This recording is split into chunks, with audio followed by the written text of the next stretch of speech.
Maybe because it's May 1st, maybe because it's just such a gorgeous morning, I can't stay inside.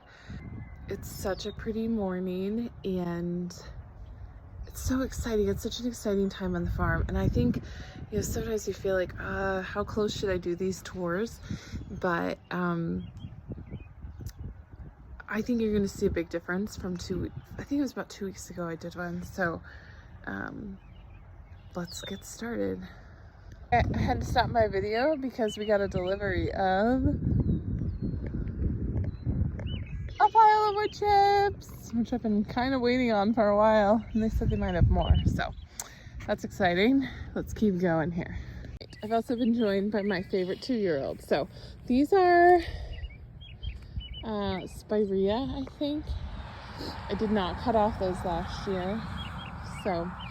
And then I've got hydrangeas down there, and then coral berry bells there. Yeah. They're just growing, looking really great. My 9 bark looks really good. This is viburnum. Yeah. Okay, these are my first year peonies, and I pluck most of the blooms off. I leave like one on maybe a couple of plants just to make sure I got what I think I have, but I don't harvest anything. So these are first year peonies. There is, I don't remember, I think I ordered 150 of them and most of them fit here. So all right, these are these old peony varieties that I have, so I do harvest off of these. I've mostly picked the buds off, see, like I said, but I missed a couple. There's one. Oh, there's another one. Sometimes they grow more, so it's hard to find them all. So these are super tall, up to my hip. This one is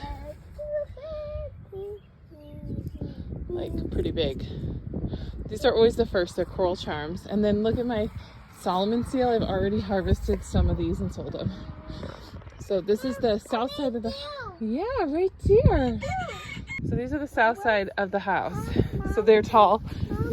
And then under the deck, they're so much taller than they were. All right, here's the rest of my Solomon seal, which is on the back side of my house.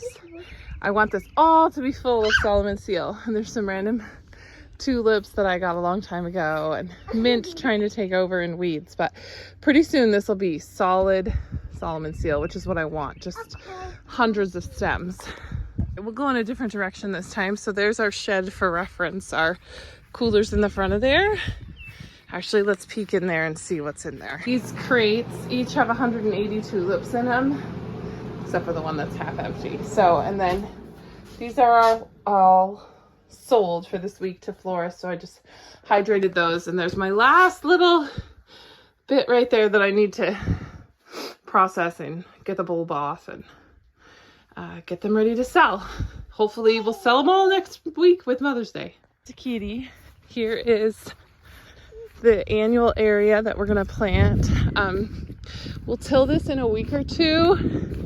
So I extended it to be the length of my paper pot transplanter. I think I talked about that last time. And then this was cover cropped with crimson clover all since last fall.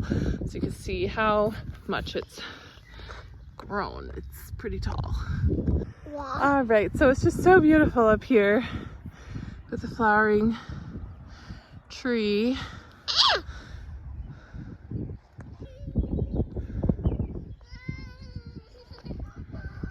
All right, here's the back of the garden boxes. I need to get, look, my rhubarb's gone crazy. I need to get some vegetables planted here. You can see my tulips are all done. Okay, I'm switching to a voiceover, and this is actually a new day because I didn't like the lighting and how I had filmed the last section of this the other day. So here you can see this is my Orlea, and what's really exciting is that it's budding up and in fact almost getting blooms. So I should have this relatively soon. This was re-recorded now on May 6th. So previously the beginning of this video was May 1, now we're on May 6th. So you can see there's a whole row of it. Now we're getting into larkspur, also really quite tall and budding up there. So we'll see when I get those blooms, but that's also just so exciting and just looks so lovely. Those were direct seeded last fall. This is Saponaria and Gypsophila looking the other way. I think I'm going to flip the camera here. So there you can see that's the Gypsophila, the smaller. You can see that looking down. This is Feverfew. You can see that. This is a perennial area. This is loosestrife, and it's just pretty exciting to see how much is there. All right, now we're back to the peonies.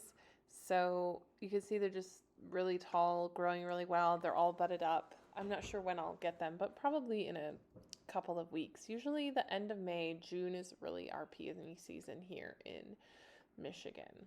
Okay, so here we're going to just kind of look at an overview of the whole garden. You can see the campanula there, which is really tall and starting to bud and send up shoots, and this is a really nice bed of it. So here's the delphinium.